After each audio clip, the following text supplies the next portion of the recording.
Hello बच्चों, आज हम कक्षा 10वीं में धातु एवं धातु कर्म के अंतर्गत पिछले कालखंड में हमने धातुओं के कुछ रासायनिक गुण के बारे में अध्ययन किए थे। अब हम इस कालखंड के अंतर्गत उन धातुओं की सक्रियता तथा धातुओं की प्राप्ति, इनके बारे में हम मुख्य रूप से अध्ययन करेंगे। तो सर्वप्रथम हम यहाँ पर देखें सक्रियता श्रेणी, धातुओं की क्रियाशीलता।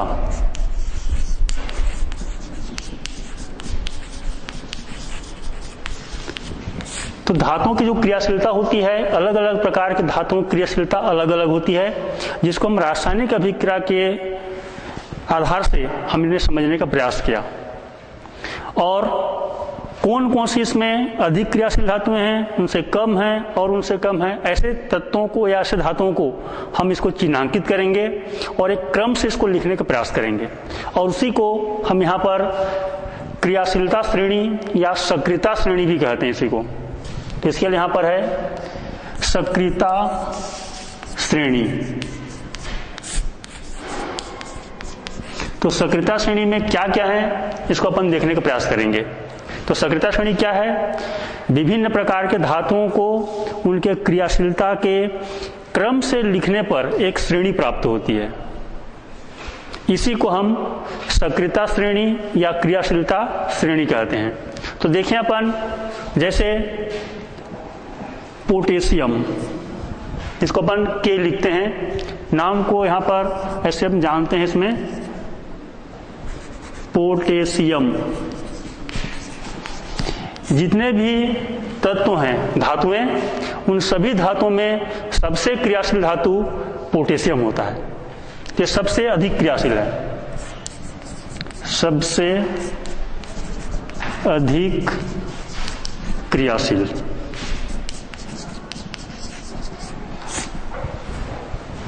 उसके बाद अपन क्रम से उसको देखने का अपन प्रयास करेंगे। तो हमको मिलेगा इसमें सोडियम, कैल्शियम, मैग्नीशियम। मैं सभी का नाम नहीं लिख रहा हूं उसमें, क्योंकि हम सब जानते हैं इसके बारे में, हम पूर्व कक्षाओं में पढ़ चुके हैं और इस कक्षा में भी हम अभी धातु के अंतर्गत इसके संकेत के बारे में जान चुके हैं। पोटेशियम सर्वाधिक क्रियाशील धातु है। उसके बाद यदि क्रम से लेंगे तो सोडियम उसके नीचे में है, तो उसे पोटेशियम से कम क्रियाशील, सोडियम से कम कैल्शियम, कैल्शियम से कम मैग्नीशियम। इस प्रकार से इनकी क्रियाशीलता होती है। और आगे चलें इसमें तो हमको यहाँ पर मिलेगा एल्यूमिनियम, इसका संकेत होता है Al, एल्यूमिनियम। ये ज्यादा क्रियाशील धातुओं के अंतर्गत आते हैं। ये सबसे अधिक तो है ही है, लेकिन ये क्रियाशीलता के क्रम में थोड़ा सा इसको ऐसा बांटने का प्रयास करें कि बहुत ही ज्यादा सक्रिय है। इसमें से सबसे ज्यादा पोटेशियम है इसमें। उसके बाद चले अपन इस एल्यूमिनियम से कुछ नीचे पर लेते हैं अपन, जैसे यहां पर आएगा जिंक, जिसको संकेत होता है Zn। इसके नीचे अपन देखने का प्रयास करें Fe, जिसको क्या कहते हैं अपन, लोहा या आयरन। जस्ता हो गया Zn, एल्यूमिनियम से भी कम क्रियाशील है। जस्ता से कम क्रियाशील आयरन। उसी प्रकार से आयरन से कम क्रियाशील यदि बात करेंगे अपन इसमें तो होगा ये लेड, Pb। ठीक, ये लेड है यहाँ पर Pb। और इसके नीचे में अपन देखें तो धातुओं के अंतर्गत में और कुछ धातुएं हैं, लेकिन इसके पहले इस सक्रियता श्रेणी में लोहा, लोहा के नीचे में लेड, लेड के नीचे में यदि सक्रियता श्रेणी की बात करेंगे तो इसमें हाइड्रोजन है, ध्यान समझेंगे इसमें। लेकिन हाइड्रोजन धातु नहीं है, लेकिन सक्रियता श्रेणी में हाइड्रोजन के ऊपर देखिए इस प्रकार से ढेर सारे तत्व हैं, धातुएं हैं, इनको क्रम से रखा गया इसमें। अब हाइड्रोजन से नीचे की मैं बात करने जा रहा हूं इसमें, तो हाइड्रोजन के यदि नीचे की बात करूं इसमें तो खास करके 3-4 और हैं। तो पहले एक बार समझ लेंगे, potassium, sodium, calcium, magnesium, aluminium, फिर यहाँ पर जिंक, आयरन, लेड और हाइड्रोजन। लेकिन हाइड्रोजन धातु नहीं है, लेकिन सक्रियता श्रेणी में हाइड्रोजन से ऊपर जितने हैं अधिकांशतः बहुत ज्यादा क्रियाशील होते हैं, और हाइड्रोजन के नीचे जितने आते हैं वो बहुत उसके तुलनात्मक दृष्टि से कम क्रियाशील होते हैं। लेकिन यदि क्रम से अपन देखेंगे ऊपर बढ़ते जाएंगे, इसको जिस प्रकार से लिखे हैं तो ये उसके सक्रियता क्या होती है वो धीरे धीरे बढ़ती जाती है। इसमें क्रम से है। यदि इसी को हम उल्टा करके ऐसा लिखने का प्रयास करें इस प्रकार से, ऐसा इस क्रम से, तो इसकी जो सक्रियता होती है वो घटते क्रम में यहां पर है। इसमें क्रियाशीलता के घटते क्रम, क्रियाशीलता के घटते क्रम, ये बहुत ही महत्वपूर्ण चीज है। हम कोई भी धातु को कौन से उसके लवण से क्रिया कराएंगे इसको हटा सकते हैं। जैसे हमने अभी पढ़ा था इसमें कॉपर सल्फेट, कॉपर सल्फेट जिसका सूत्र होता है CuSO4, इसमें हमने लोहा के छड़ को डाला। इसमें एक एग्जांपल के हम भी लेंगे, इसमें लोहा के छड़, तो क्या अभिक्रिया हुआ, आइए इस पर गौर करें। इसमें तो ये लोहा जो है कॉपर से ऊपर में, अब कॉपर कहां पर देखिएगा क्योंकि यहां पर जगह नहीं है इसलिए मैं उसके नीचे में बनाने का प्रयास कर रहा हूं। इसके नीचे आप इसको समझेंगे, इसमें ये हाइड्रोजन के उसके नीचे में है। हाइड्रोजन के नीचे में चलेंगे तो मुख्य से कॉपर Hg ये आएंगे। इसमें कॉपर, इसी को लिख रहा हूं ना, आप इसको भ्रमित ना हो क्योंकि यहाँ पर जगह नहीं है। इसमें इस हाइड्रोजन से नीचे में चलेंगे कॉपर, उसके बाद है Hg जिसको अपन बोलते हैं मरकरी, और एक है इसमें Ag जिसको अपन क्या कहते हैं, अपन चांदी कहते हैं। इसमें एक क्रम से है। Ag से भी ज्यादा सक्रिय कौन है यहाँ पर, Hg मरकरी है। और इसके और नीचे चलेंगे तो अब सबसे नीचे में आपको मिलेगा यहाँ पर, सबसे नीचे में यानी Ag से भी नीचे में आपको मिलेगा यहाँ पर Au गोल्ड। तो इसको आप थोड़ा लाइन से अपन लिखने का प्रयास करें, मैं थोड़ा समझाने के इसको इधर क्रम से लिख रहा हूं उसमें, ठीक है ना। ऊपर से यहाँ पर देखते हैं, यहाँ पर पहला पोटेशियम, फिर सोडियम, फिर कैल्शियम, मैग्नीशियम, फिर है एल्यूमिनियम, फिर जिंक, Fe, उसके बाद क्रम से अपन ले रहे हैं इसमें Pb, उसके बाद ये हाइड्रोजन की, हाइड्रोजन धातु नहीं है उसके नीचे में अपन चल रहे थे इसमें, तो हमको यहाँ पर प्राप्त हुआ कॉपर, Hg, Ag और आखिरी में क्या प्राप्त हुआ अपन को Au। एक क्रम से है इसमें। तो सबसे कम क्रियाशील धातु यदि कहें अपन तो क्या बताया यहाँ पर है Au गोल्ड। सोना जो है ये सबसे कम क्रियाशील है, ये Au है, इसको अपन सोना कहते हैं, स्वर्ण, गोल्ड। तो ये क्या होता है, ये सबसे अधिक क्रियाशील, जिसको अपन यहाँ पर इंगित कर चुके हैं। और सोना सबसे कम क्रियाशील धातु, सबसे कम क्रियाशील कौन है यहाँ पर, गोल्ड है। इसमें ये हमको यहाँ पर ध्यान समझना है। इसमें तो कौन किसको लवण के विलयन से विस्थापित करेगा, अधिक सक्रिय धातु कम सक्रिय धातु को लवण के विलयन से विस्थापित करेंगे। जैसे यहाँ पर मैं अभी लिख रहा था CuSO4 प्लस Fe, देखिए यहाँ पर इसको थोड़ा सा इसमें इसी आधार से इसको मिटा रहा हूं मैं, इसे क्रम से लिख लीजिए।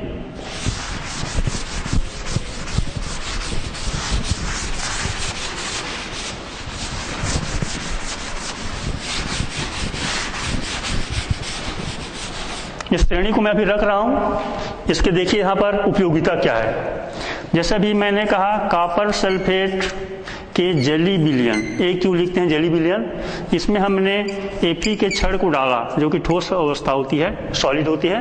तो क्या है इसमें देखिए कि लोहा और कॉपर में ज्यादा सक्रिय कौन है, थोड़ा देखिए इसमें लाइन से अपन देखेंगे तो ऊपर में जो है इस क्रम से जो बनाए हूं उसमें ऊपर में जो है जो अधिक सक्रिय है और जो नीचे में होगा उससे कम सक्रिय है। तो लोहा ऊपर में है और हमारा जो कॉपर है यहाँ पर है उसके नीचे में, माने उसी के नीचे नहीं है बाकी उससे नीचे में है। तो ज्यादा सक्रिय कौन है यहाँ पर, इन दोनों में, इन लोहा और कॉपर में वो जो ऊपर में अधिक क्रियाशील है, माने लोहा अधिक क्रियाशील है, ठीक है ना।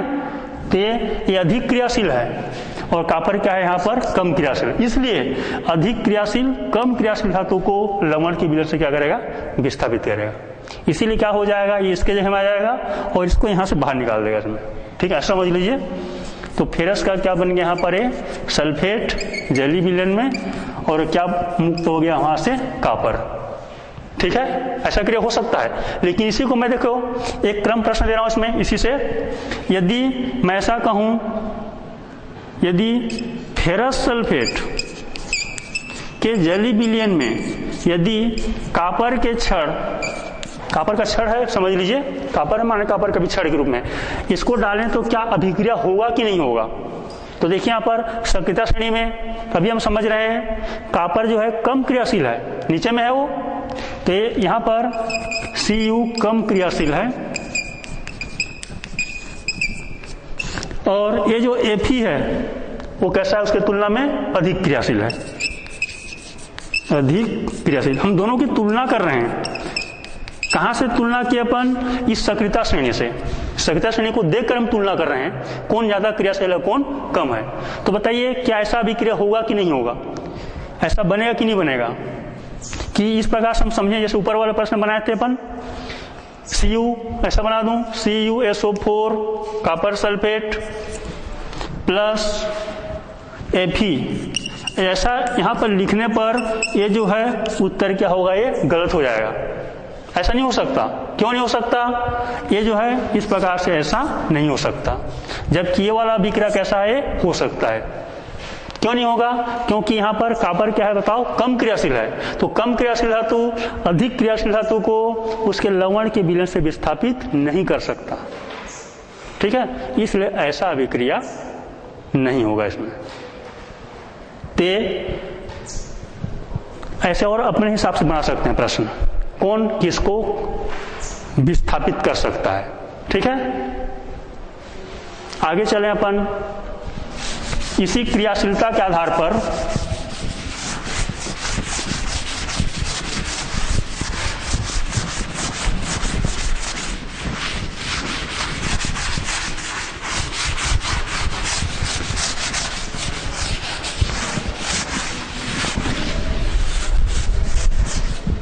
इसी क्रियाशीलता का आप थोड़ा समझने का प्रयास करें। सोडियम है, पोटेशियम है, ये अत्यंत ही क्रियाशील हैं, इसीलिए इसको मिट्टी के तेल में रखा जाता है। ऐसे वायुमंडल में खुला छोड़ दोगे सोडियम को, पोटेशियम को, तो वायुमंडल की जो नमी है, जो ऑक्सीजन है, उनसे क्या कर लेते हैं, वो क्रिया कर लेते हैं, और इसके कारण से यहाँ पर यौगिक में बदल जाते हैं। तो सोडियम को कहाँ पर रखा जाता है और पोटेशियम को मिट्टी के तेल में रखा जाता है इसमें। लेकिन सोना को नहीं रखते अपन मिट्टी के तेल में, क्यों, क्योंकि हम अभी देख रहे थे सोना की क्रियाशीलता बहुत ही कम है, इसलिए उसको मिट्टी के तेल में रखने की जरूरत नहीं है, क्योंकि क्रिया ही नहीं करता ऐसा, ठीक है। और क्रिया नहीं करता इसलिए महंगा है, वो क्रिया नहीं करता तो शुद्ध रूप में पाया जा सकता है, ठीक है। जो क्रियाशील होते हैं वह यौगिक के रूप में रहता है, किसी न किसी यौगिक के रूप में पाया जाएगा, जबकि जो क्रियाशील नहीं है वह यौगिक के रूप में नहीं पाया जाएगा, वह स्वतंत्र अवस्था में पाया जा सकता है। और इसी आधार पर हम देखें आगे धातुओं की प्राप्ति, आगे हमारा टॉपिक है इसमें धातुओं की प्राप्ति।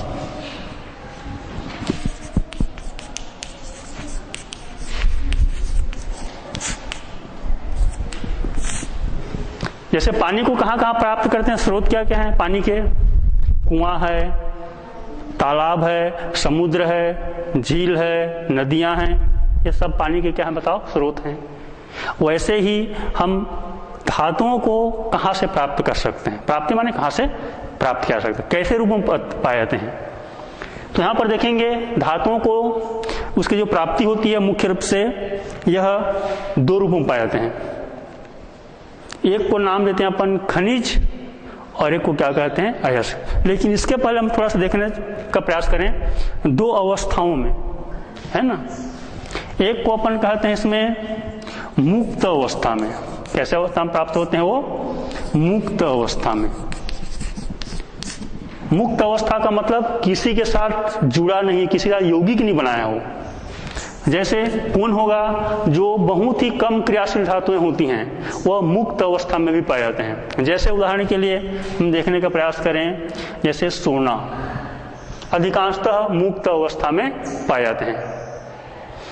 जैसे अधिकांशतः जो एजी होते हैं चांदी, ये भी इसी रूप में पाए जाते हैं। यद्यपि एजी दोनों रूप में पाए जाते हैं, यौगिक के रूप में भी रहते हैं, लेकिन अधिकांशतः इस प्रकार से कुछ धातुएं और हैं जिनको हम बाद में जिक्र करेंगे। इसमें मुख्य रूप से आप देखेंगे सोना खासकर ज्यादा अच्छा उदाहरण में। दूसरे बात करें अपन संयुक्त अवस्था में, धातु जो है संयुक्त अवस्था में भी पाए जाते हैं। क्यों पाए जाते हैं? क्योंकि ज्यादा क्रियाशील होते हैं, क्रियाशीलता के कारण से, और इस प्रकार से वह संयुक्त माने यौगिक के रूप में उपस्थित रहते हैं।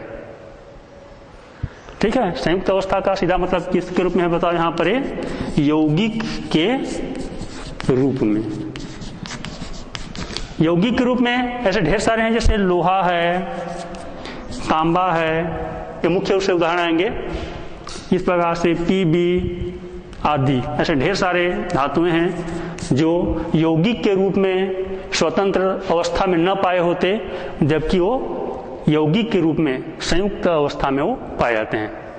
ऐसे कुछ यौगिक ऐसे भी होते हैं धातुओं के जो जलीय विलयन में घुल कर रहते हैं। जैसे एग्जाम्पल के हम लेंगे नमक, NaCl यौगिक है, अभी Na अलग से नहीं है वो, ठीक है ना। तो सोडियम कैसा पाया जाता है बताया यहाँ पर, यौगिक के रूप में, जैसे NaCl आदि के रूप में, और समुद्र के पानी में पाए सकते हैं। लवण होते हैं, जैसे यहाँ पर मैं एग्जाम्पल ले रहा हूँ NaCl। उसी प्रकार से मैग्नीशियम की क्रियाशीलता भी अधिक होती है, ये लवण के रूप में भी पाए जाते हैं। जैसे यहाँ पर मैग्नीशियम के लवण, जैसे एक एग्जाम्पल के लिए यहाँ पर कुछ ले रहा हूँ मैं, मैग्नीशियम क्लोराइड आदि, ये कहाँ पर पाए जाते हैं?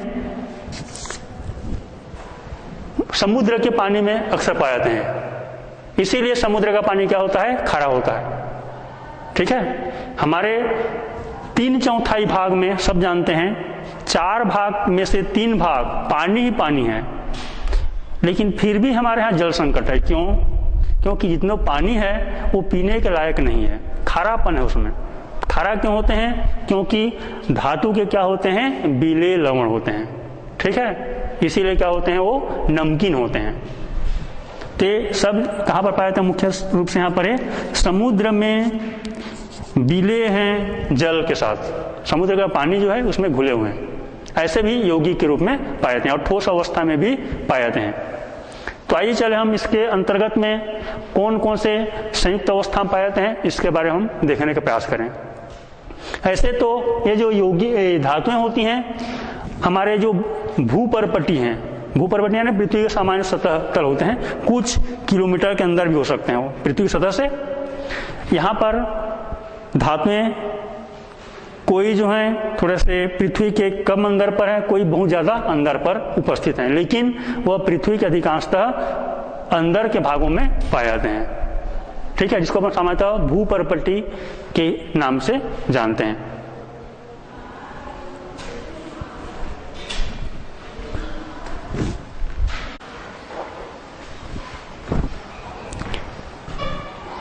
आइए हम धातुओं को 2 प्रकार से हम प्राप्त कर रहे हैं, मुक्त अवस्था में और संयुक्त अवस्था में।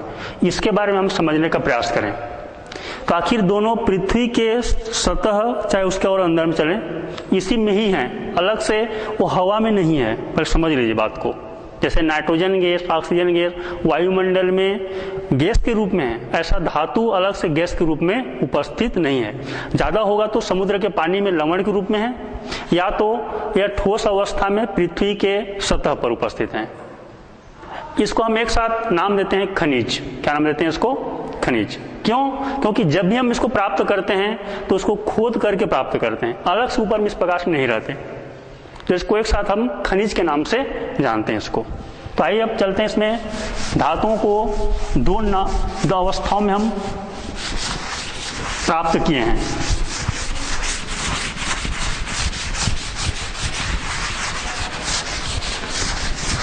संयुक्त अवस्था में और मुक्त अवस्था में।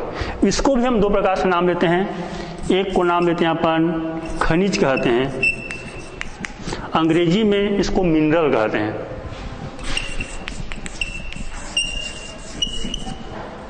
ऐसा सब जानते हो, पानी का बॉटल इसको अपन बोलते हैं मिनरल वाटर। ठीक है ना, मिनरल वाटर का मतलब है उस पानी में कुछ खनिज के लवण घुले हुए हैं जो हमारे शरीर के लिए आवश्यक होते हैं। इसीलिए हम इसको मिनरल वाटर कहते हैं। तो खनिज का सामान्य शब्द देखने का प्रयास करें अपन, ये जो है खनन से प्राप्त होते हैं। खनन का मतलब होता है खोद करके प्राप्त करते हैं। इसको हम अभी धातु के संदर्भ में देखें तो धातु के संदर्भ में क्या चीज है थोड़ा देख लीजिए। सभी जितने भी धातु हैं वह खनिज ही हैं, पर समझने का प्रयास करेंगे। सभी धातुएं क्या हैं? खनिज। मैं कुछ टॉपिक वहां पर लिख रहा हूं। सभी धातुएं किस रूप में होते हैं? वो खनिज के रूप में होते हैं। ये कथन को थोड़ा ध्यान समझें इसमें। सभी धातुएं खनिज क्यों हैं? क्योंकि पृथ्वी के सतह पर है वो, हम इसको खोद कर ही अक्सर प्राप्त करते हैं, इसलिए सभी क्या हैं? खनिज हैं। आगे चलें इसको और थोड़ा समझें खनिज को दूसरे शब्दों में। और एक होते हैं इसमें अयस्क। मैं थोड़ा सा इसको डिवाइड कर दूं इसमें। दूसरा यहाँ पर है अयस्क के रूप में। अयस्क को अंग्रेजी में कहते हैं ओर, ORE। उसको बहुवचन के रूप में लेंगे तो ऐसे ओर्स कह सकते हैं। मिनरल्स एंड ओर्स दो रूपों में पाए जाते हैं। खनिज क्या चीज है पर समझने का प्रयास करें इसमें, लेकिन ध्यान समझें अयस्क क्या चीज है वो भी समझ लीजिए। अयस्क भी खनिज है। क्या है? अयस्क भी क्या है? खनिज है। क्यों खनिज है? क्योंकि हम उसको जमीन से खोद कर निकालते हैं। और धातु दो रूपों में पाए जाते हैं, या तो खनिज के रूप में पाया जाएगा या तो अयस्क के रूप में। प्राप्ति की दृष्टि से अलग है, वो संयुक्त अवस्था में होता है कि वो फ्री रहते हैं, लेकिन भूपरपट्टी से हम जो निकालते हैं दो नाम से जानते हैं, एक को खनिज कहते हैं और एक को अयस्क कहते हैं। अब अयस्क और खनिज क्या उसके बारे में समझने का प्रयास करें अपन। तो एक पॉइंट मैं बता दिया, सभी धातुएं क्या होती हैं? खनिज होते हैं। लेकिन सभी जो भी अयस्क हैं वो क्या है? वो खनिज हैं। सभी यहाँ पर खनिज है। खनिज है का मतलब सभी अयस्क खनिज है। इसमें उसके उल्टा नहीं समझना अपन को कि सभी अयस्क खनिज होते हैं। सभी अयस्क क्या होते हैं? खनिज होते हैं। यहां पर थोड़ा सा अपन शब्द को आगे विस्तार करें, इसका मतलब क्या है थोड़ा समझना है इसमें। सभी खनिज अयस्क नहीं होते, ये कथन को समझिए। इसमें सभी धातुएं तो खनिज हैं, ठीक है, लेकिन सभी खनिज अयस्क नहीं होते। दूसरा कथन यहां पर सभी खनिज अयस्क नहीं होते। तो ये दोनों में क्या अंतर अब देखने का प्रयास करें, खनिज क्या है और अयस्क क्या है। यहां तक तो क्लियर हो गया बात कि जमीन से ही खोद कर निकालते धातुओं को अधिकांशतः। नाम दे दिए खनिज और एक का नाम क्या दे दिया अपन? अयस्क। अब देखिए जैसे ये जो खनिज होते हैं इसमें मैं अगली यहां पर पॉइंट वाइज इसको नोटेट कर रहा हूं। इसमें तीसरा पॉइंट यहां पर मैं लिखने जा रहा हूं। इस खनिज से धातु को शुद्ध रूप में प्राप्त करना कठिन होता है। धातु प्राप्त करना कठिन है, माने आसानी से निकलने वाला नहीं है वहां से। जब उसको निकालेंगे तो आसानी से ऐसा निकल नहीं जाएगा, अलग अलग नहीं होगा, पृथक नहीं हो पाएगा। इसीलिए यहां पर कहा जा रहा है जितने भी धातु हैं वहां से धातु को प्राप्त करना क्या है? कठिन काम है, आसानी से निकलने वाला नहीं है। जबकि हम इस अयस्क की दृष्टि से देखते हैं अपन इस पॉइंट को, तो सभी अयस्कों से धातु को प्राप्त करना या उसको अलग कर देना सरल काम है। यहाँ पर इसको मैं केवल शॉर्टकट में लिख रहा हूं इसी टॉपिक को। धातु प्राप्त करना कठिन होता है, जबकि धातु प्राप्त करना क्या है यहाँ पर है? आसान काम है। ठीक है, अगला चल यहां पर इसमें धातु की मात्रा कम मात्रा में होती है। खनिज में से हम खनिज उसको कह रहे हैं, धातु तो है लेकिन धातु की परसेंटेज मात्रा क्या है? वहां पर कम है। ठीक है, धातु की मात्रा कम होती है। देखिए यहां पर यौगिक के रूप में है, यौगिक के रूप में है, लेकिन धातु की मात्रा क्या है? बहुत ही कम है। उसी को हम उस खनिज, उसी को ही नाम क्या दे रहे हैं अपन? खनिज नाम दे रहे हैं। लेकिन अयस्क में देखेंगे खनिज ही है वो, लेकिन धातु की मात्रा क्या होती है? अधिक होती है इसमें। यहाँ पर अगला यहाँ पर पॉइंट ऐड करें अपन, तो धातु की मात्रा अधिक होती है।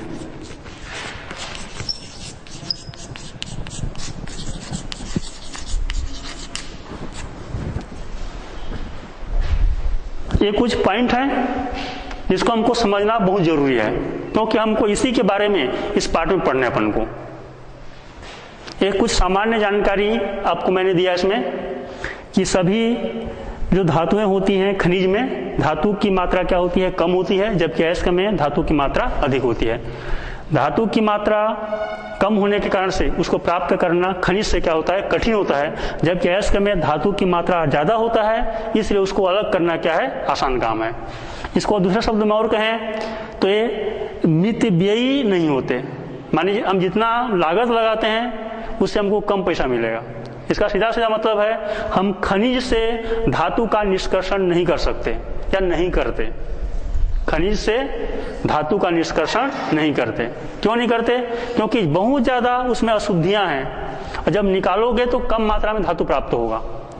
ठीक है, इसीलिए हम उसको प्राप्त नहीं करते, क्योंकि ज्यादा लागत लग जाएगा, खर्चा किए ज्यादा और निकला कम, तो उसका कोई फायदा नहीं है इसमें। इसीलिए हम खनिज से धातु को अलग नहीं करते इसमें। तो आइए चलें अपन अयस्क, जिसको अपन अंग्रेजी में ओर कहते हैं, इसका एक दो उदाहरण पर समझने का प्रयास करें। जैसे अभ्रक, सब लोग समझे होंगे, इसमें सुने होंगे अभ्रक, इसके उदाहरण में है इसमें क्ले आदि, एक खनिज के उदाहरण है। जबकि अयस्क में ढेर सारे नाम हैं, जैसे एक दो एग्जाम्पल के यहाँ पर मैं ले रहा हूं इसमें उदाहरण के अंतर्गत हेमेटाइट,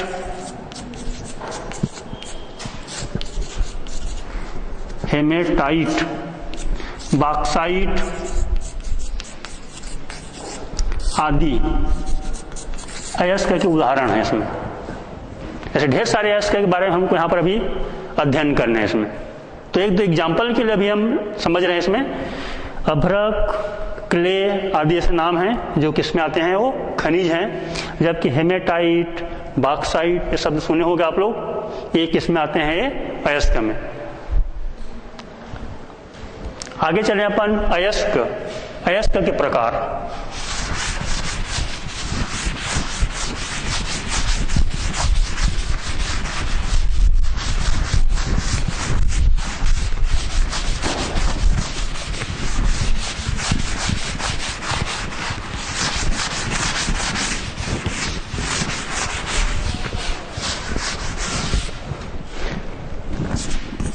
अयस्क के प्रकार। अयस्क मुख्य रूप से 4 प्रकार के होते हैं, जिसमें से पहला नाम है इसमें ऑक्साइड,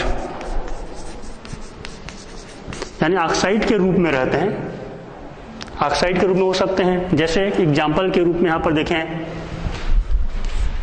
Fe2O3, इसको कहते हैं अपन हेमेटाइट, ये लोहे का अयस्क है, हेमेटाइट।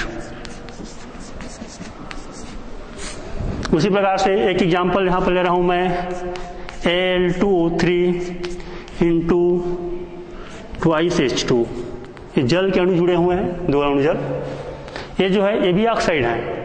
ठीक है ना, इसको कहते हैं अपन बॉक्साइट। सब जानते होंगे, अधिकांश सुने होंगे, बॉक्साइट एल्यूमिनियम के अयस्क हैं, खनिज नहीं है, क्या है वो, अयस्क कहलाते हैं वो। ऐसे और ढेर सारे एग्जाम्पल हैं इसमें, अभी हम एक दो के बारे में चर्चा कर रहे हैं। दूसरा चलें अपन ऑक्साइड के बाद में वह सल्फाइड के रूप में, इसको पहले अपन देख लेते हैं इसमें सल्फाइड। सल्फाइड के रूप में भी पाए जाते हैं। तो क्या क्या सल्फाइड होते हैं, एक दो एग्जाम्पल के तौर पर अपन देखने का प्रयास करें। जैसे लेड, ये भी सल्फाइड में से ढेर सारे पाए जाते हैं, लेकिन हम कुछ का नाम यहाँ पर ले रहे हैं। इसको बोलते हैं गेलेना, लेड सल्फाइड को क्या बोलते हैं, गेलेना।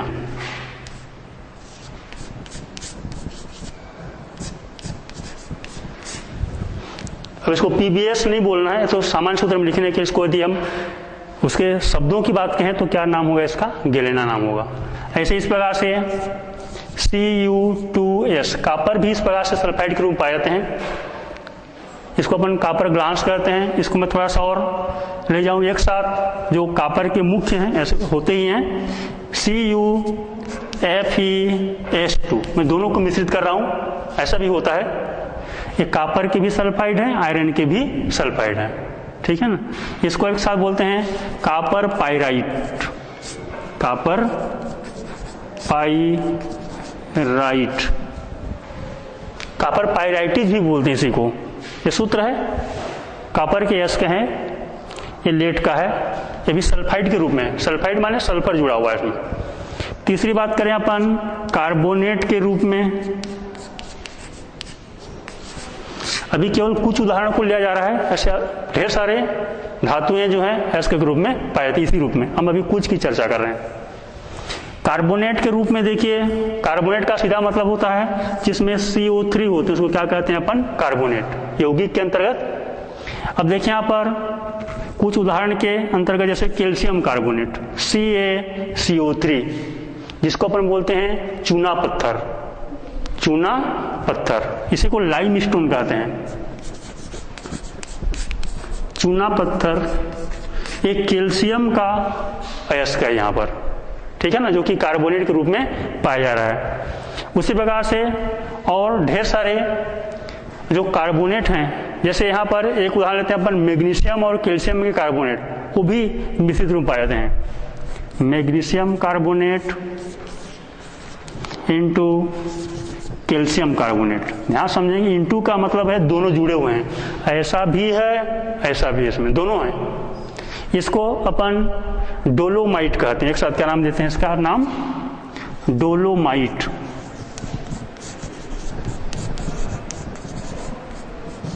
ये पत्थर है जो भिलाई स्टील प्लांट में वात्या भट्टी में डाले जाते हैं, वो यही डोलोमाइट पत्थर है, जिसमें कैल्शियम के भी कार्बोनेट हैं और मैग्नीशियम के भी कार्बोनेट हैं। आइए एक दूसरा चौथे नाम देखते हैं, क्योंकि 4 प्रकार के मुख्यतः पाए जाते हैं। पहला हो गया ऑक्साइड, दूसरा हो गया सल्फाइड, तीसरा हो गया कार्बोनेट और चौथा हो गया हैलाइड के रूप में।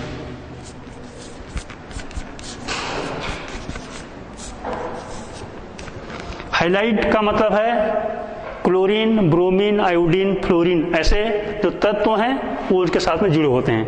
जैसे यहाँ पर कुछ उदाहरण लेते हैं अपन, Ag, देखो यहाँ पर Ag माने हो गया चांदी, सिल्वर, ACl के रूप में, मान Cl के साथ में जुड़ा हुआ है, अभी इसे समझ लीजिए, AgCl, सिल्वर क्लोराइड। लेकिन यहाँ पर सिल्वर क्लोराइड नहीं कहना इसको, इसका नाम अलग है, इसका नाम है हार्न सिल्वर। क्या नाम है इसका, हार्न सिल्वर।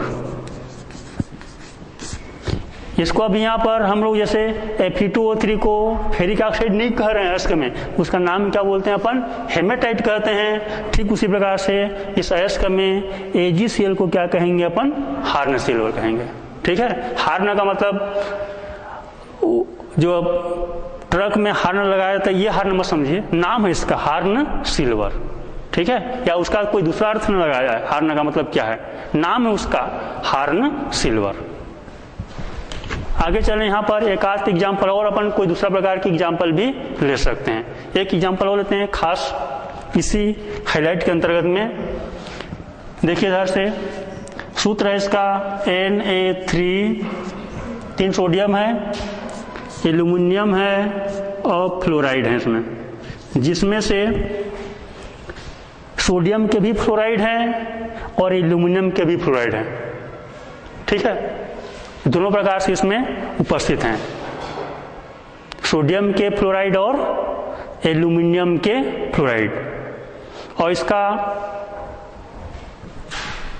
जो नाम है, यदि नाम की दृष्टि से अपन कहेंगे इसमें, तो इसका नाम होता है क्रायोलाइट। क्या नाम होता है इसका, क्रायोलाइट, क्रायोलाइट। ये अयस्क है, मुख्य रूप से एल्यूमिनियम का है, ऐसे सोडियम भी उसमें उपस्थित है, लेकिन मुख्य अयस्क किसका है, ये एल्यूमिनियम का है। ठीक है, ऐसे और ढेर सारे एग्जाम्पल्स हैं जिनको हम अभी समझने के लिए कुछ नाम को 2-2 नाम यहाँ पर दिया गया इसमें। जब हम आगे पढ़ते जाएंगे तो हमको ऐसे ढेर सारे अयस्कों के नाम हमको पता होता जाएगा। ठीक है। और उस धातु कर्म के प्रक्रम में ये नाम जानना बहुत ही जरूरी है। यदि जैसे हम डॉक्टर बनेंगे, मान लो हमको तो पहले क्या करना पड़ता है, डॉक्टर बनने के लिए पहले पढ़ना पड़ता है। एक उदाहरण समझें, अब डॉक्टर बनने के पहले जब अपन डॉक्टरी काम को संभालेंगे तो क्या उसमें कुछ सामान्य जानकारी शब्द रहते हैं, है ना, उनको जानना बहुत जरूरी है। तभी तो हम समझ सकते हैं। कोई दूसरा डॉक्टर हमको किसी मरीज को लिख के देगा तो हम तभी समझ सकते हैं जब उसके शब्द के बारे में हमको ज्ञान होगा। तो जब हम धातु कर्म पढ़ेंगे तो कई धातु हैं, उनके कौन कौन से अयस्क होते हैं, इसके नाम को भी जानना बहुत ही जरूरी है इसमें। ठीक है, तो क्या क्या इसमें देखिए यहाँ पर आगे चले अपन। ये अयस्क मुख्य से हमको 4 प्रकार के प्राप्त होते हैं। अब थोड़ा सा चलते हैं अपन छत्तीसगढ़ में जो अयस्क हैं उनके बारे में, खनिज के बारे में हम थोड़ा सा देखने का प्रयास करें। छत्तीसगढ़ के खनिज,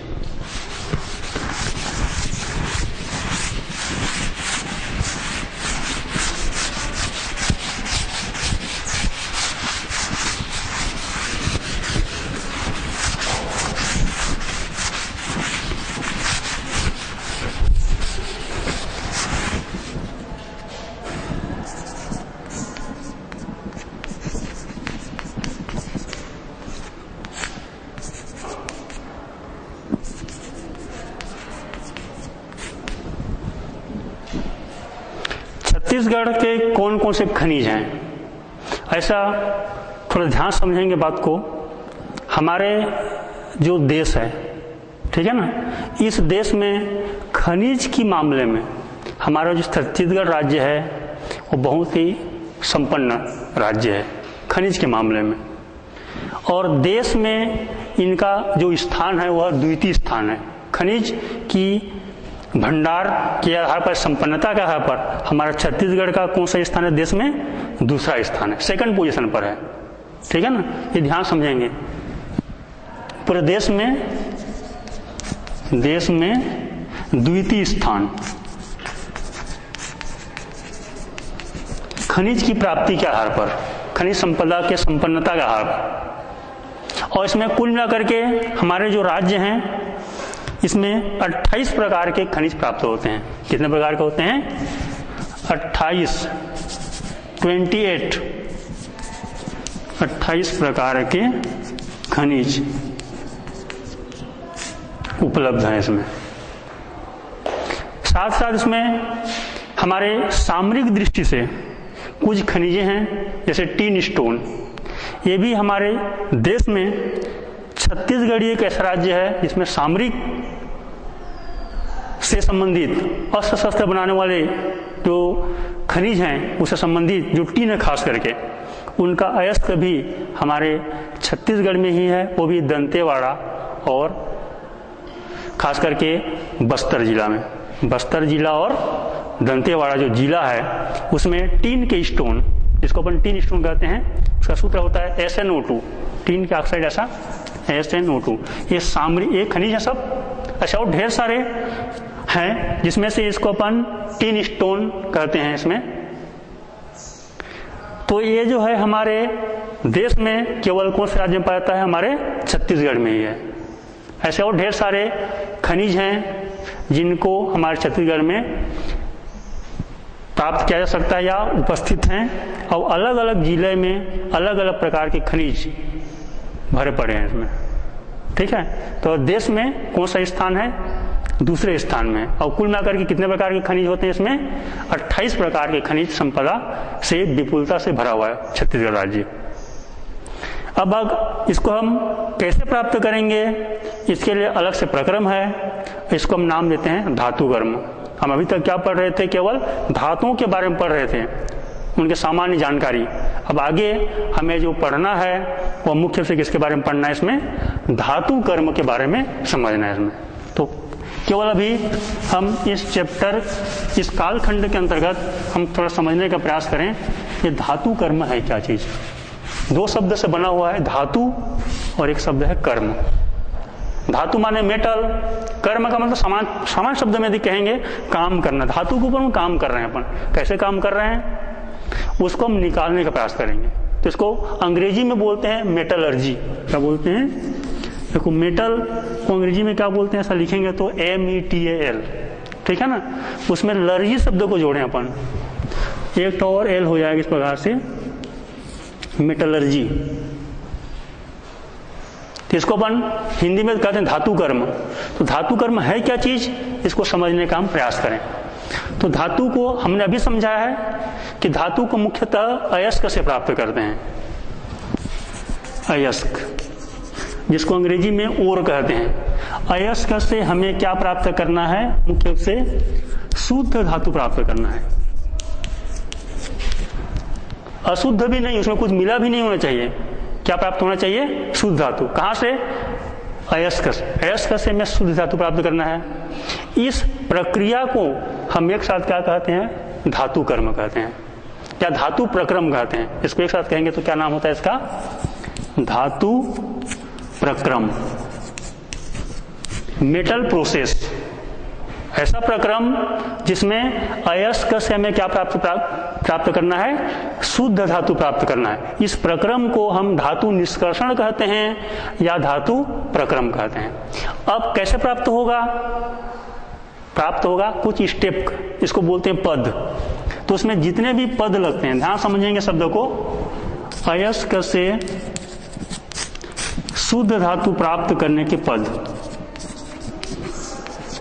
इस पद को हम एक साथ क्या कहते हैं, धातु कर्म कहते हैं। जो भी स्टेप लगते हैं, ठीक है, उसको हम एक साथ क्या कहते हैं, धातु कर्म के नाम से जानते हैं। तो उसमें क्या क्या स्टेप होगा, पद होगा, उसके बारे में हम अगले कालखंड में समझने का प्रयास करेंगे। क्योंकि हमको केवल अयस्क से ही प्राप्त करना है।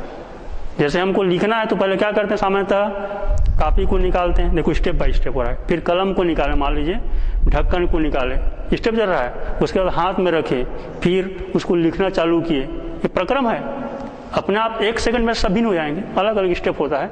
ठीक उसी प्रकार से अयस्क से अलग अलग पद हैं, उन सभी पदों को हम एक साथ क्या कहते हैं, धातु कर्म कहते हैं। तो आज हम धातु कर्म क्या है इसके बारे में समझने का प्रयास करेंगे। यहाँ तक समझा हमने शब्द को। अब अगले कालखंड में धातु प्रक्रम में कौन कौन से पद होते हैं इसके बारे में समझने का प्रयास करेंगे। धन्यवाद।